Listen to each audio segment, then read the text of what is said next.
Nous allons continuer notre leçon pour la science et la technologie. Je suis dans le paquet.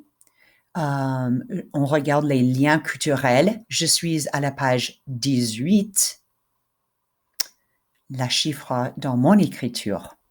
OK, je vais vous lire et vous pouvez suivre. Les Français et la technologie.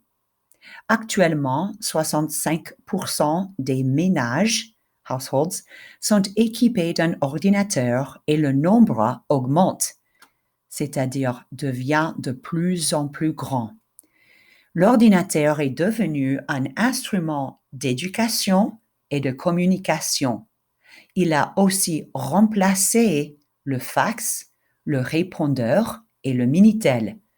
C'est aussi le centre de jeux vidéo, de l'écoute de la musique et du visionnage des photos de famille.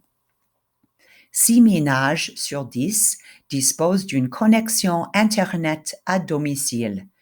Ils l'utilisent pour l'envoi de mails, pour surfer la toile, le web, et de plus en plus pour acheter en ligne. 98% des jeunes de 18 à 24 ans se servent de la messagerie instantanée. Le pourcentage baisse un peu pour les 25 à 39 ans, 82%. Mais 57% des gens entre 40 et 59 ans s'en servent aussi. Qui l'eût cru? On voit aussi se développer d'autres formes de communication informative et interactive, par exemple les blogs Twitter, Facebook, Skype et l'encyclopédie collective Wikipédia. En général, la popularité d'Internet dépend de l'âge, du statut socio-économique et de la profession du consommateur. Par contre, Internet continue à transformer la vie et la perception du monde et ses applications concernent en effet tous les domaines de la vie. Internet offre le meilleur et le pire et il suscite de nombreuses questions. Cet outil de communication sera-t-il accessible à tout le monde, y compris dans les pays pauvres et dans les régimes de dictature politique? Réduira-t-il ou renforcera-t-il les inégalités entre les individus et entre les pays? Sera-t-il un instrument de liberté ou de surveillance? Les informations diffusées seront-elles objectives ou destinées à manipuler les opinions? Qu'en pensez-vous? Discutez de ces questions avec vos copains, copines de la classe. À quelles autres questions est-ce que vous pensez en parlant de l'avenir de l'Internet? OK, on va continuer avec controverses récentes. Les controverses concernant les sites de réseaux communautaires en ligne ne sont pas négligeables. Pour certaines personnes, la nature superficielle de ces sites représente la dégradation des rapports profonds entre les êtres humains.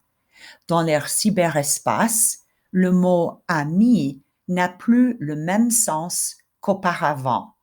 Ça veut dire, it doesn't mean the same thing that it meant before.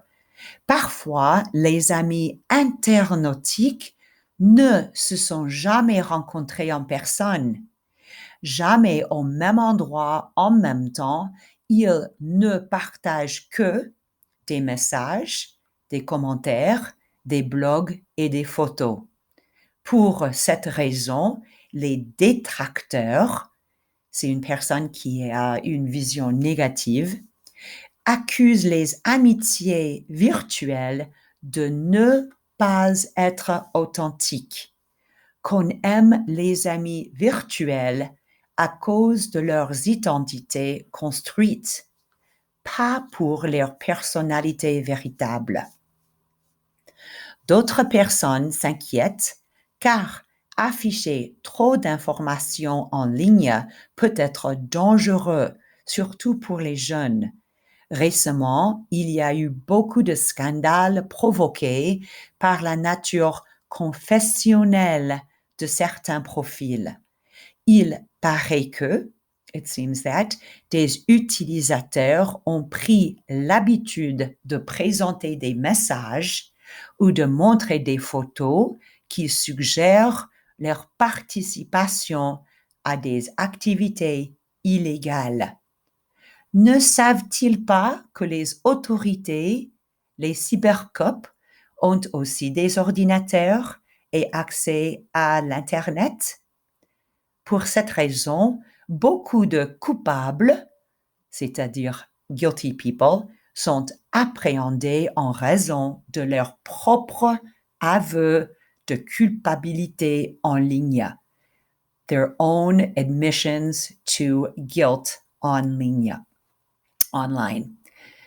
Maintenant, je voudrais que vous répondiez à lettre B ici. Réflexion lettre B. Les sites de réseaux communautaires servent-ils à nous éloigner les uns des autres ou de nous rapprocher? Do they push us further apart or do they bring us together? Do they bring us closer? Qu'en pensez-vous? Expliquez votre point de vue.